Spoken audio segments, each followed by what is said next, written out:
SiriusXM, America is listening. You got a Fox News alert. Ukraine says Russia fired a ballistic missile in its most recent attack on the country, highlighting a drastic escalation in the conflict. But there's a reason for that. Chief Foreign Correspondent Trey Yinks is live in Ukraine. Trey. Yeah, hey, Brian, good morning. Ukrainian officials say overnight Russia launched an intercontinental ballistic missile into Ukraine, targeting the city of Dnipro. Now, if confirmed, it would be the first time since this war began that such a large weapon was used in the conflict. And it does raise questions about the message Russia is looking to send, given that ICBMs can carry nuclear warheads. The Russians have not publicly commented on that strike that injured 2 people or an additional 7 hypersonic cruise missiles they fired into Ukraine. The escalation comes as Ukrainian forces are now targeting deeper into Russia, using U.S. and British-supplied long-range missiles, while overnight the Biden administration approved the transfer of anti-personnel mines to Ukraine. These moves are seen by the Russians as crossing a red line, prompting officials here in Kyiv to brace for an increase in missile and drone attacks. Fox News visited a civilian emergency response center to see how the Ukrainians are preparing for those attacks. The city's mayor, Vitaly Klitschko, says air defense around Kyiv is still working well, but that Ukraine is fighting for its survival. Almost 3 years later, more than 1,000 days into this conflict and invasion, how would you describe the current state?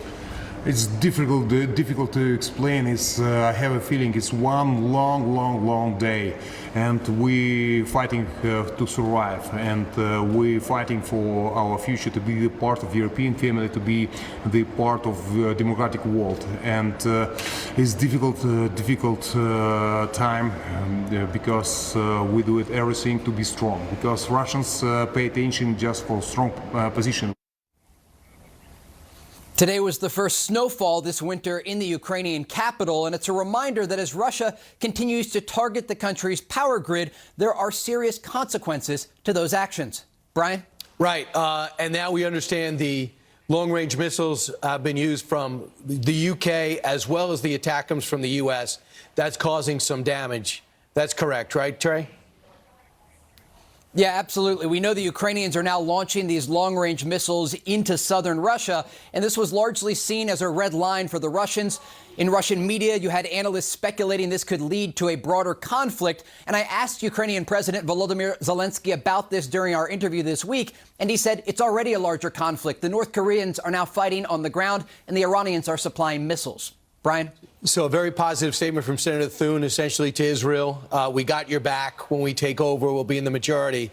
But some disturbing news yesterday when the ICC issued a warrant for former Defense Minister Gallant and Prime Minister Netanyahu. How is that playing in Israel? I know you're here, but your contacts are very strong there.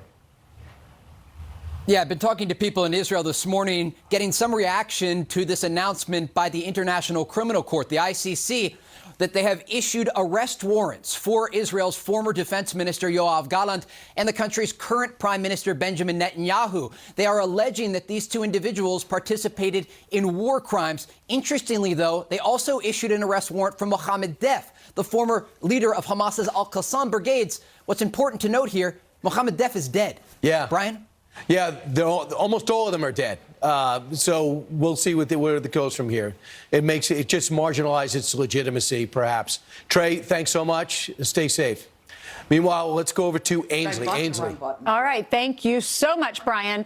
To another alert at 10 o'clock this morning Eastern time, Marine veteran Daniel Penny's manslaughter trial will resume here in New York City, with the defense calling a forensic pathologist to the stand. While we still don't know if Penny will testify, former prosecutor and the 5 co-hosts, Judge Janine Pirro, will be back inside the courtroom. She joins us now. Judge, you've done a fantastic job. I know this is your wheelhouse. I don't know how you're doing it. Saw you on Hannity last night. You're burning the candle, but thank you, because you're an expert on this. So let's talk about the shrink that testified for the prosecution. They said, chronic drug use, sickle cell, history of paranoid schizophrenia, psychotic episodes, abusing synthetic marijuana. Yeah. Did that all contribute? It absolutely contributed. And, you know, what's interesting about this case is that every prosecution witness has provided evidence that the defense can use on their behalf. So this team, Kniff and Razor, has done a great job of pulling from the prosecution case evidence that will help their case.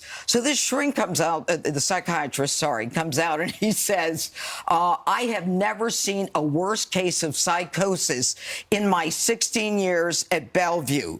This guy was a highly drugged and hearing voices, audible, visual hallucinations. He said, and then when he tied it into what Jordan Neely was saying on the train, he said he was in the midst of a psychotic episode. So that everyone on that train should have been frightened. Danny Penny recognized the danger to the people on the train. He said he was going to kill people. Danny Penny was a Marine, and the amazing part of it, we're hearing more and more about Danny Penny. This guy was a player in the Long Island Symphony for 2 years. He was a very zen guy.